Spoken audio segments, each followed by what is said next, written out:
Sir, good morning. Sir, can you confirm na yung sinabi po ni SOJ na may 15 na police na under restrictive custody in relation to their alleged involvement po doon sa missing sa Bongero case?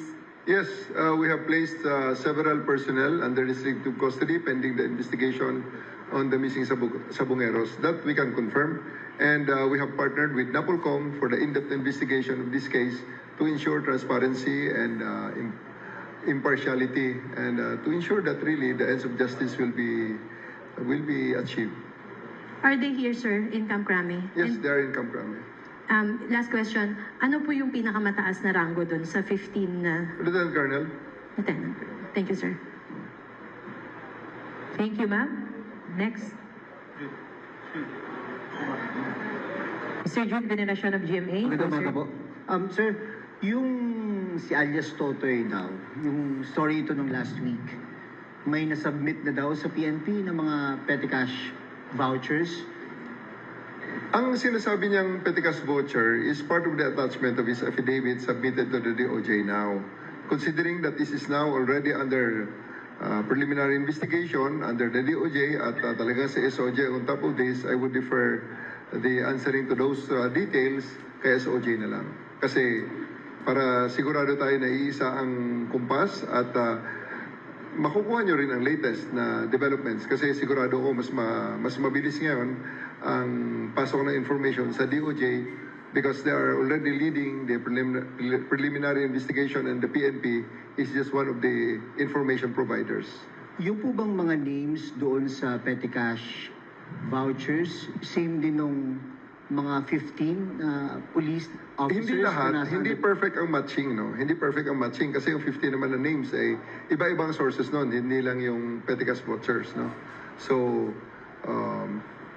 hindi eksakto ang names na match, pero marami doon ay pareho. Match po. Doon po ba sa last na lang po sa akin, yung sa 15 po ba, ano ang participation nitong mga to kung maaari lang? Well, yan ay subject ngayon ng investigation. Yan ang subject ng investigation, both administrative and criminal investigation. So, hindi ko naman pwedeng pangunahan siguro, pagpapasensya nyo, hindi ko mapangunahan kung anong magresulta ng investigation na to. In the interest of fair play, bigyan natin sila ng pagkakataon din na sagutin yung mga reklamo laban sa kanila. Pero isa sigurado rito, hindi namin sila bibigyan ng luwag. Hindi namin sila bibigyan ng puwang na paglaruan ng ating hustisya.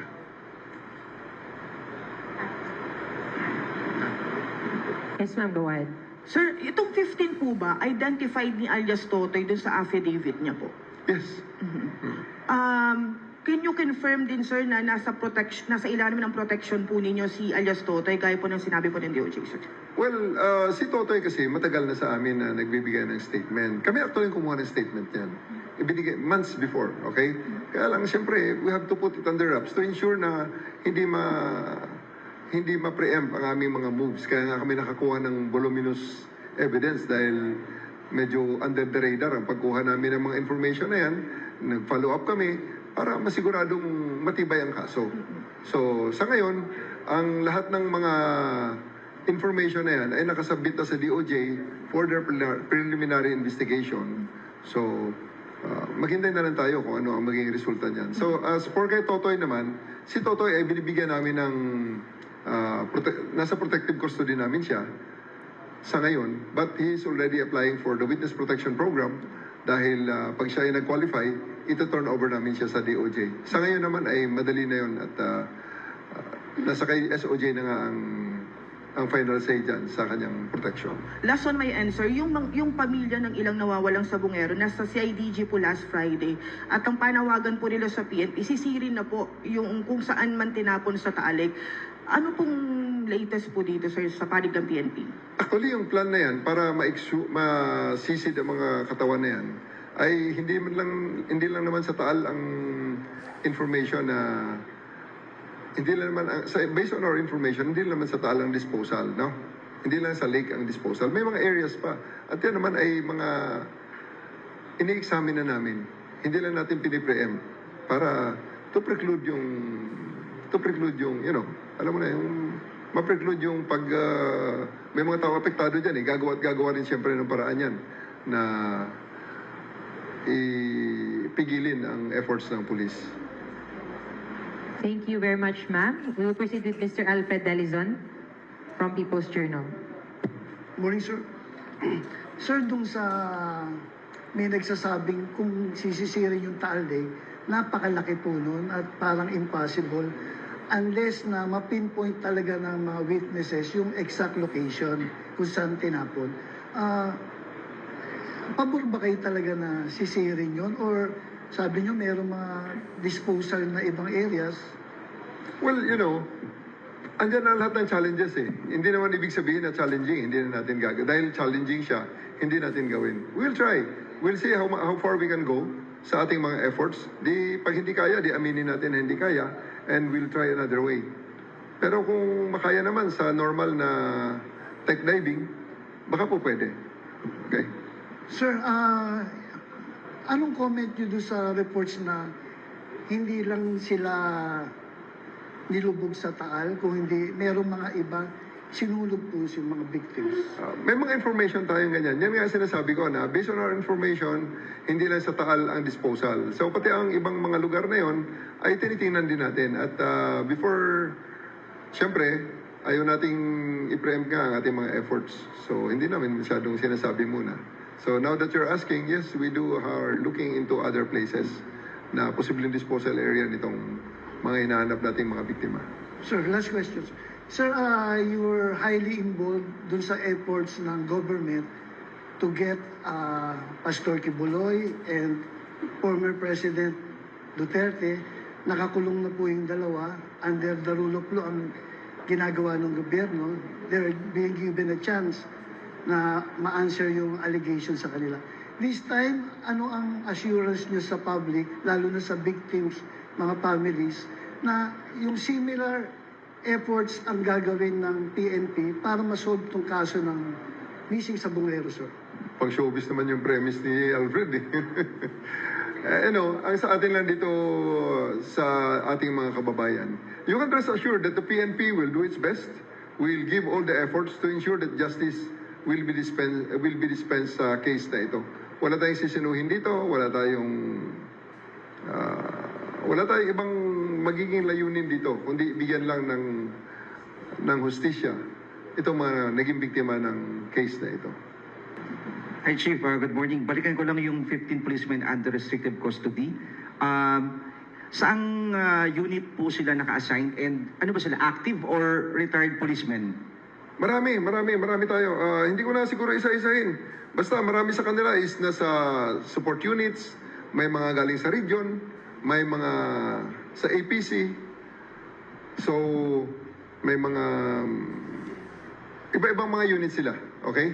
So, ina-account natin at may mga, lahat sila active. May isa is, except for one na due for retirement at 3 na dismissed.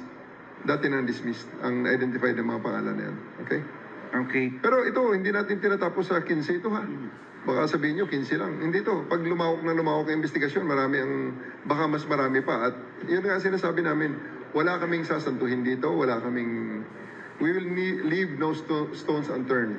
Kahit na dumami, ang pinaka-importante rito is, mabigyan ng hustisya ang mga biktima at pangalawa, ma-cleanse na rin ang organization, ang PNP, sa mga ganong klaseng mga personnel. Initially parang nabanggit po at 20 policemen ang involved.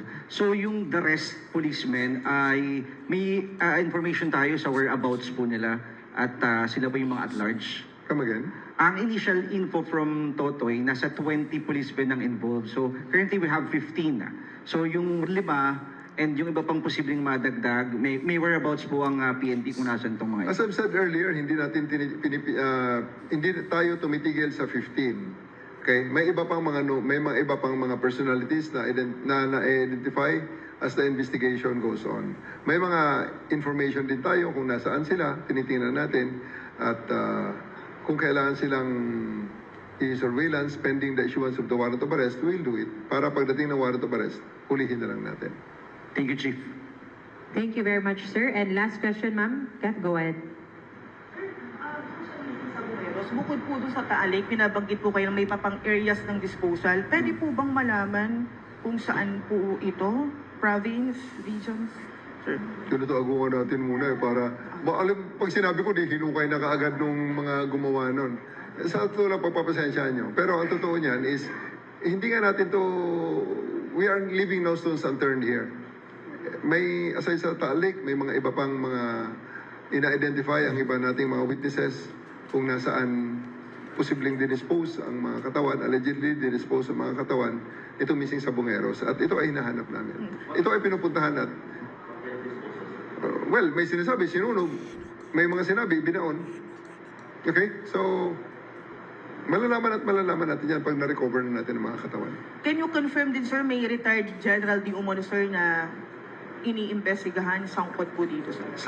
Sa ngayon, nakalimit tayo sa pag-confirm ng information dito sa 15. All the rest is we will release the information as the investigation process goes on at magkaroon tayo ng matibay na mga ebidensya laban sa iba pa.